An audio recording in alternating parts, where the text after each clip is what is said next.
Naku, matindi to. Abangan natin sa January, no, si Ian. Alam niyo, nakakaawa kasi alam mo yung pera niya, kasi yun yung panawagan nga niya na yung pera niya sana makuha niya kay Kulaong kasi para sa pamilya niya yun. Mabait din kahit papaano kasi nga po nananawagan at nagano siya ng, kumbaga yung lumabas siya ng tunay na para to sa kanyang pamilya yung gagawin niya.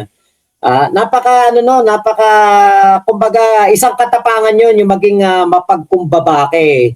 'Yun yung wala kay Kulaong. Eto, nakaramdam siguro to ng nahirapan siya pero hindi siya sa halip na gumanti siya ng karahasan kay Kulaong. Lumapit siya sa mga kinauukulan, sa mga tao para po mabawi pa niya yung sahod niya. Kaya lang nga ako talaga personally, alam ko na wala na, hindi na po mababawi yan. Dahil nga po, si Kulaong ay balatuba. Syempre, mahirap din namang, kuwari, sabi, reklamo sa dole. Wala namang kontrata, wala namang pinirmahan. Diba? Hindi natin mailalapit sa dole yan. Ewan ko lang kung mailalapit na, kung pwede yan kay Rapi Tulfo. Diba? Parang hindi na ano si Rapi Tulfo sa mga ganito kaya po tama yung kanyang ginawa kay Attorney Sabi para mailapit siya kay MG. Kasi doon kay MG, hindi man niya makuha yung sahod na natitira na dapat binigay sa kanya ni Kulaong. Mai-expose ang katarantaduhan ni Kulaong at mabibigyan po ng babala ang ilan pa po, iba pa pong mga naghahanap ng trabaho dito kaya Kulaong para hindi na po mag-apply o magtrabaho kay Kulaong. Nako, kawawa naman yung bagong tauhan, yung Monique. Nako, baka mamaya hindi rin pasahurin ng ayos, ng tama. Di kawawa yung bata, di ba? Ito, ano natin to, play pa natin tong etong video ni Ian. Ang haba to Play pa natin. Okay, play na. Nabili po ata ng 57, tinawaran po. China daw po. Yun po yung first time po na nakatikim ng budget na pinadala ko sa pamilya ko. Then after po nun, wala na po. Alright. Nako, yung cellphone pala ni Kulaong na iPhone, binenta lang ng 57,000 kasi China. Nako. Mabuti pa pala yung bili ko dun sa iPhone 16 ko.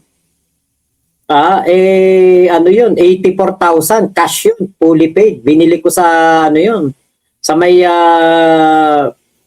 SM Hypermarket. Talagang yun. Original na iPhone. Legit yung shop na binilan ko. Nagbebenta talaga sila ng iPhone. Yung kay Kulaong, 57,000 lang dahil China daw. Dapat po kami, sir, baka pwede po gabos.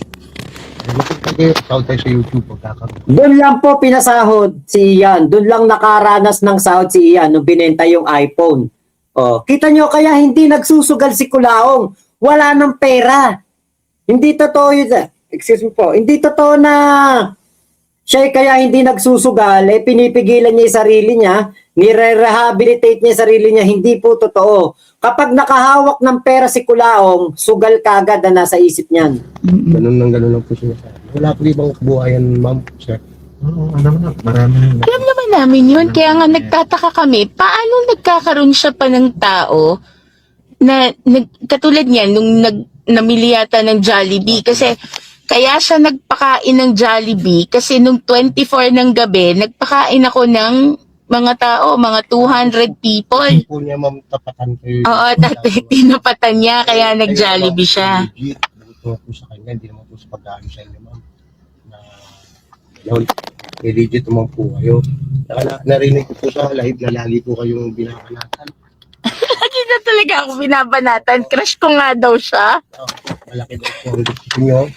Tapos yung lumabas po yung video na si Jad Tidera po. Yung po galing po kami sa sa Quezon City. Sa Starbucks po kami nagkita-kita po. Tapos po, pinag-usapan po nila about po sa pera. Gusto ni FLM po na mag-show po sa sabungan ng 5 million, magbibigay po yung kasama ni Mm-mm. Rivera sa kanya. At Okay. ano daw po yung sabungan na, Ilorde po. Oo. Opo, bali mag-ano po tawag doon, Sasabong sila sa Elorde. magkakaroon po ng sarili. Parang branch po.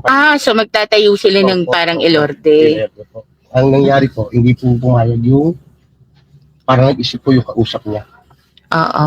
Nag-isip po. Kasi alam eh. Kasi ano po pagdating po sa bahay, sabi niya, magkakapera tayo kahit Mm-mm. yung po kagad sinabi niya. So, alam ko na po sa iyo na kung gawin yung sinabi niya, scam na po niya yun. Mm-mm. Siyempre po, kami po yung nakuha po doon. Siyempre, di po namin alam kung nakuha na kami ng picture. Di, maalagay po kami sa alanganin. Opo.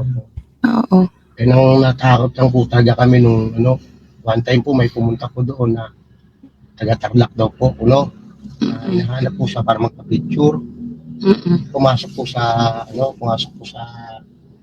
grahe po. Mm-mm. Kasi bukas po yung grahe, lumabas po kasi si Casper. Mm-mm. Nagulat po ako. So, nakahiga po ako sa may sopanon. Oo. Kasi sa'yo po nagugas ang plato. Tumakbo po sa akin, kuya, may tao sa akin.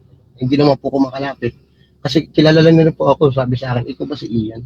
Sabi ko, opo, hindi po ako makalapit kasi may sakit po ako nun, ma'am. Mm-mm. Bali, doon na po, na po ako doon, ma'am. Hindi na po ako napakalin yung araw na yun, ma'am. Mm-mm. Kaya ang kinabukasan, nakakuha po kami nung pagkakataon. Umalis po sila, umalis din po kami nung December 14. Ito yung nagtagaytay sila tapos nagpunta sila ng Heritage. Ayun lang po, ma'am, diretso po. Oo. Diretso po, Heritage. Anong oras kayo lumayas? 10 a.m. po ng mata. Mm-mm. Tapos, hindi po kami makalabas doon sa guardhouse. Oo, mahigpit din Ang ginawa ko po, is kumuha na lang po ako ng tricycle na naghatid doon. Kaya Oo. kami nakalabas. Iyan, yung other kwento, yung mga juicy na kwento mo, yung talagang yung mga pasabog natin, Marami we'll do it kay Makagago WhatsApp man. Yes. Okay? We'll do it with MG.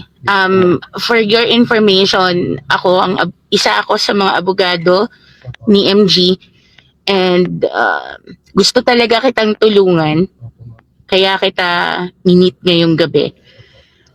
Ayoko lang ng traidurang usapan. Ma'am, kasi kung ako lang po ba yung magkakaidor, hindi rin po makakaroon lumapit sa inyo, ma'am.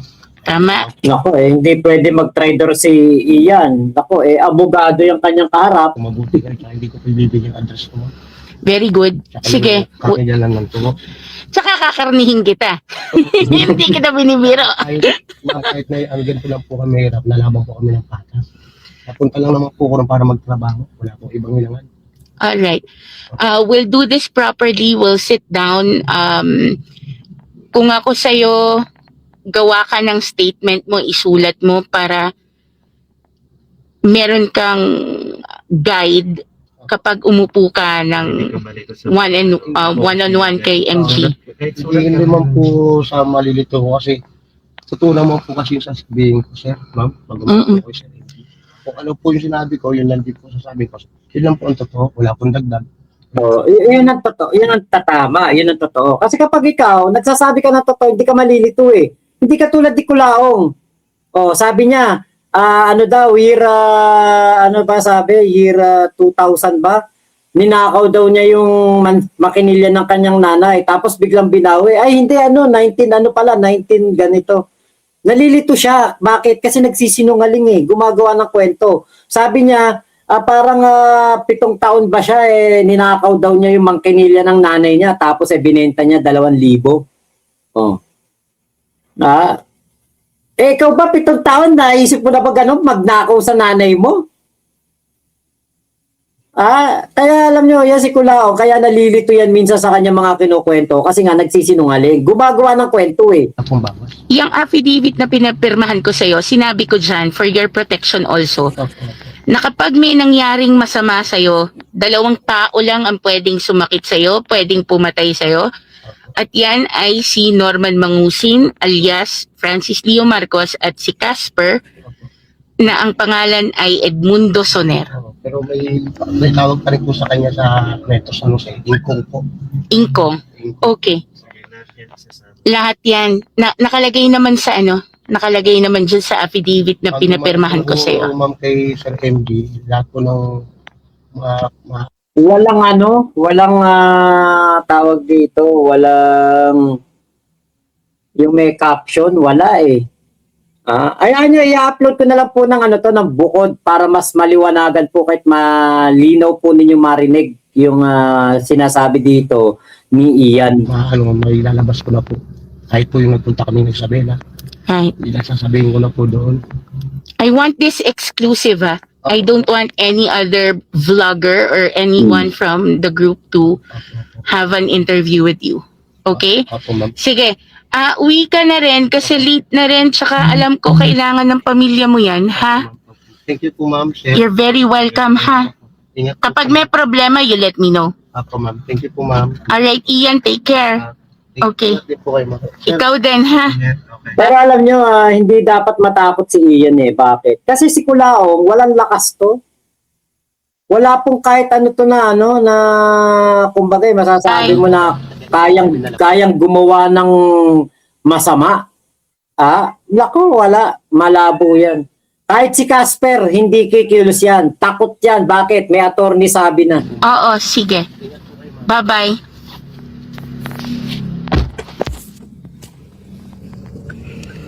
Okay, so guys, napanood ninyo.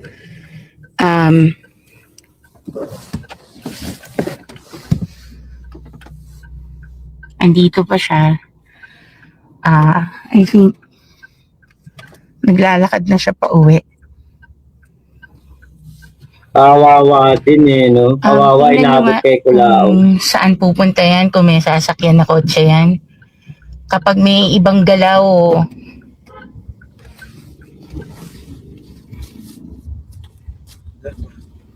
dahan-dahan lang. Kasi may naka-hazard na kotse doon, ah. Tumigil ka sa may 7-Eleven, sa tapat ng 7-Eleven.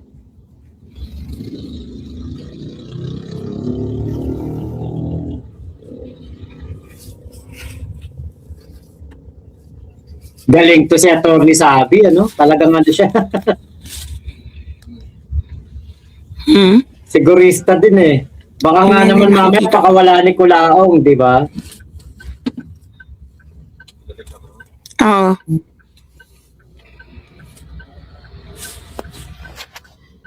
Babaan mo nga tayo mo ka ng bahagya.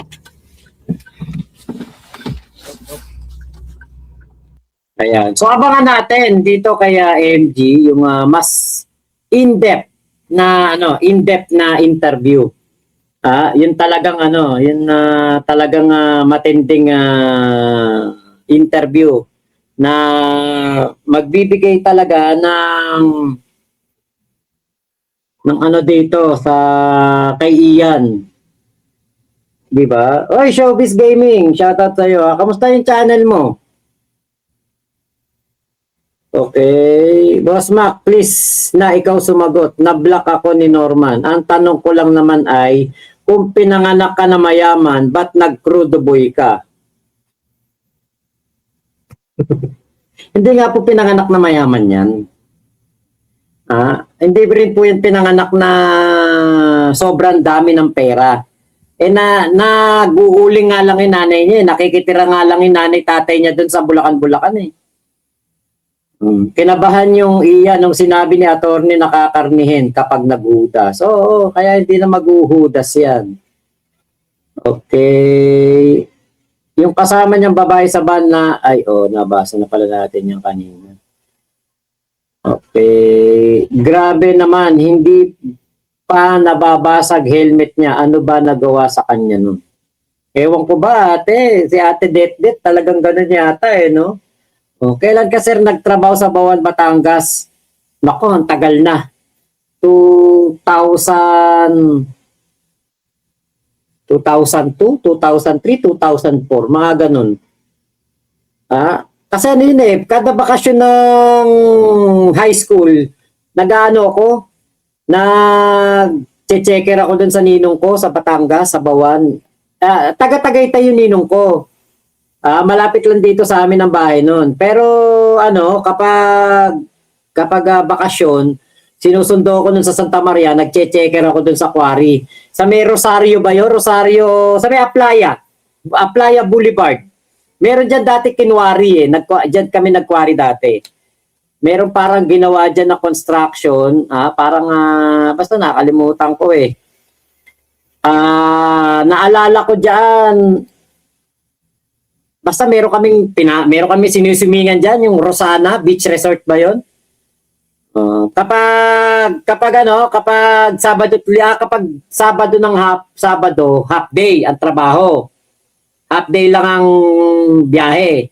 Tapos, Linggo, off day kami lahat. Minsan hindi kami umuwi na Santa Maria. Doon kami nagsuswimming. Hindi ko alam kung Rosana, Rosario, sa may Aplaya Boulevard din eh.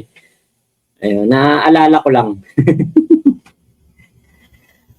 Okay, Nestor Perez, kulang sa Mansilla ang mukha ni Kulaong. Sabay gamit ng liya para kuminis. Uy, grabe naman kayo. Kung ano yun yung si Kulaong. Parang kung pagsalita nyo naman si Kulaong ng pangit si Kulaong, parang pangit naman talaga. O, Cecil Chodosyo, thank you, Boss Mac, sa pag-shoutout sa King Kong ng buhay ko. You make my day po. Merry Christmas and Happy New Year lang yan. Nako. Franz Acosta, sino nag-i-interview? Si Attorney Sabi. O, buti naman at may magsasalita na galing mismo sa bakuran ni Kulaong. Eto nga pustahan tayo, sasabihin yan, hindi ko kilala yan. Yan ang sasabihin yan. Anawim, dapat yan, taya siya sa weteng. Malay niya, tumama siya. May capital na siya. Okay, nakakabwisit talaga mukha ni Kulaong. Sabi ni... Okay, naku, nawala. Ayun, dito na nakita. Sir Mac, may way po ba na ma-enhance yung audio? Ay, naku, yung pala kanina, hindi natin ma-enhance. Okay, delikado na si Casper. Baka pag walang-wala na si Kulaong, baka ibenta niya kidney ni Casper. Eddie, wow. Mika Moreno, it's good to see na mukhang papunta na sa tamang landas si Ian. Lahat ng mga nadidikit kay Kulaong no? Mga umaalis din Abby Marquez, hello po, Happy New Year. Okay, kinabahan yung Ian. Christian Mendoza, Boss Mac. Ayun pala, nabasa natin yung kanina. Okay, kakamis mag-content. Ganda ngayon, Ian.